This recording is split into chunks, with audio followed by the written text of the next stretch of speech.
selalu sehat ya. Dan yang pasti selalu tetap semangat walaupun belajar dari rumah. Nah, anak-anak, hari ini kita bertemu lagi dengan Bu Damai.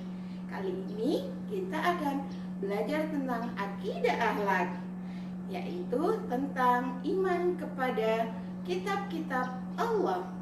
Nah, sebelum dimulai, kita berdoa terlebih dahulu ya, agar apa yang kita peroleh hari ini dapat bermanfaat buat kita semuanya. Berdoa dimulai.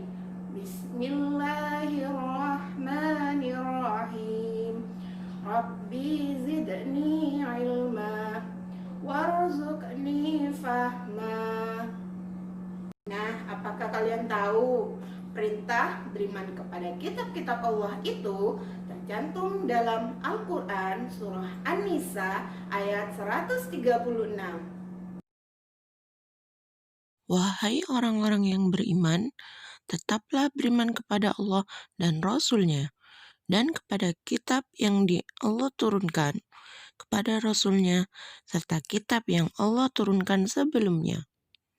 Barang siapa yang kafir kepada Allah, malaikat-malaikatnya, kitab-kitabnya, rasul-rasulnya, dan hari kemudian, maka sesungguhnya orang itu telah sesat sejauh-jauhnya. Anak-anak, Allah memerintahkan kita untuk beriman kepada kitab-kitabnya yang diturunkan kepada Nabi dan Rasul terdahulu. Nah, kalian pasti sudah mengenal apa itu rukun iman. Dulu dari kelas 1 juga sudah mengetahui. Kira-kira guru tanya nih, ada berapa ya rukun iman itu? Berapa? Bagus, pintar sekali. Ada 6. Nah, yang kita pelajari hari ini yaitu tentang iman kepada kitab-kitab Allah. Kira-kira nomor berapa ya rukun iman kepada kitab-kitab Allah? Bagus, pintar. Yaitu rukun iman yang ketiga. Bagus sekali. Semoga dengan adanya video kali ini kalian bisa lebih memahami tentang rukun iman, khususnya rukun iman yang ketiga, yaitu iman kepada kitab-kitab Allah. Mengimani adanya kitab-kitab yang diturunkan Allah kepada Nabi dan Rasul, serta memahami hikmah beriman kepada kitab-kitab Allah. Sebelum kalian memahami iman kepada kitab-kitab Allah itu, kalian harus tahu nih, apa sih iman itu? Apa sih kitab-kitab itu? Nah, iman itu artinya percaya atau yakin. Sedangkan kitab artinya kumpulan dari firman-firman Allah yang diturunkan kepada Nabi dan Rasul sebagai pedoman hidup manusia. Selain kitab-kitab, Allah juga menurunkan berupa suhuf. Suhuf itu adalah kumpulan dari beberapa firman-firman Allah yang berupa lembaran-lembaran, tapi tidak untuk dibagikan kepada umat-umat Nabi. Allah Subhanahu wa Ta'ala menurunkan kitab-kitabnya kepada Nabi dan Rasul. Kalian tahu kitab-kitab yang Allah turunkan ada berapa ya? Ya, bagus. Ada 4 anak-anak. Yang pertama, kitab yang Allah turunkan yaitu kitab Taurat. Kitab Taurat diturunkan kepada Nabi Musa alaihi salam. Yang kedua, yaitu kitab Zabur yang diturunkan kepada Nabi Daud alaihi salam. Yang ketiga, yaitu kitab Injil yang diturunkan kepada Nabi Isa alaihi salam. Serta yang terakhir yaitu kitab Al-Quran yang diturunkan kepada Nabi kita, yaitu Nabi Muhammad sallallahu alaihi wasallam. Nah, kita bahas satu persatu dulu ya, Nana. Dari yang pertama, yaitu kitab Taurat. Kitab Taurat ini berasal dari bahasa Ibrani, yaitu kata Torah, yang artinya ajaran. kitab Taurat ini diberikan kepada Nabi Musa alaihissalam. Nah, dalam kitab Taurat ini berisi tentang 10 perintah. Di antaranya yaitu mengakui keesaan Allah, perintah menghormati orang tua, dan juga berisi larangan mencuri dan berbohong. Kemudian yang kedua yaitu kitab Zabur.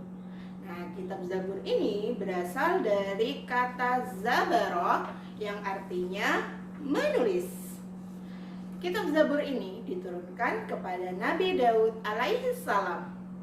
Nah, kitab Zabur berisi tentang kumpulan-kumpulan dan nyanyian-nyanyian kepada Allah Subhanahu wa taala.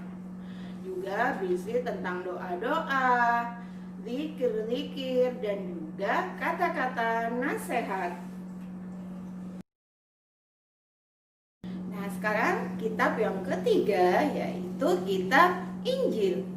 Injil berarti kabar yang baik. Kitab Injil ini diturunkan oleh Allah Subhanahu wa taala kepada Nabi Isa alaihissalam. Kitab Injil diantaranya berisi tentang agar kita kembali kepada ajaran tauhid yang murni. Nah, juga berisi tentang agar kita hidup sederhana. Nah, yang terakhir yaitu kitab Al-Quran. Al-Quran artinya bacaan atau yang dibaca. Kitab Al-Quran ini diturunkan kepada Nabi Muhammad SAW. Awal diturunkannya kitab Al-Quran disebut dengan peristiwa Nuzul Quran yang terjadi di Gua Hira melalui perantara malaikat Jibril. Kitab Al-Quran diturunkan sebagai pelengkap kitab-kitab terdahulu, nah, yang diturunkan sebelum-sebelumnya, dan sebagai rahmat dan pedoman hidup bagi umat manusia. Nah, anak-anak, dari pembelajaran tentang kitab-kitab yang Allah turunkan ini, atau kita beriman kepada kitab-kitab Allah, kita dapat ambil hikmah atau manfaat dari kita beriman kepada kitab-kitab Allah, yaitu yang pertama, memperkuat rasa iman dan takwa kita kepada Allah Subhanahu wa taala. Yang kedua, membuat kehidupan manusia menjadi lebih teratur dan tertata dengan rapi. Yang ketiga, sebagai pedoman hidup umat manusia sehingga selalu berada di jalan yang lurus atau selalu berada di jalan yang diridhoi oleh Allah Subhanahu wa taala.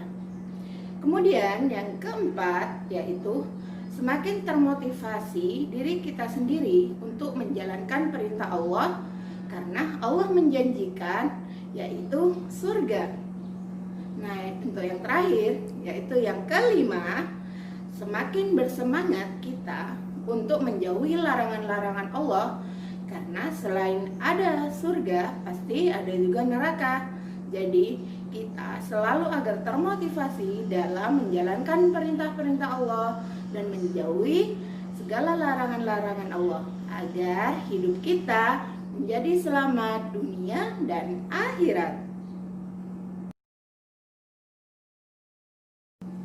Sebagai umat Islam, terutama umat Nabi Muhammad, bagaimana cara kalian meyakini adanya kitab Al-Quran?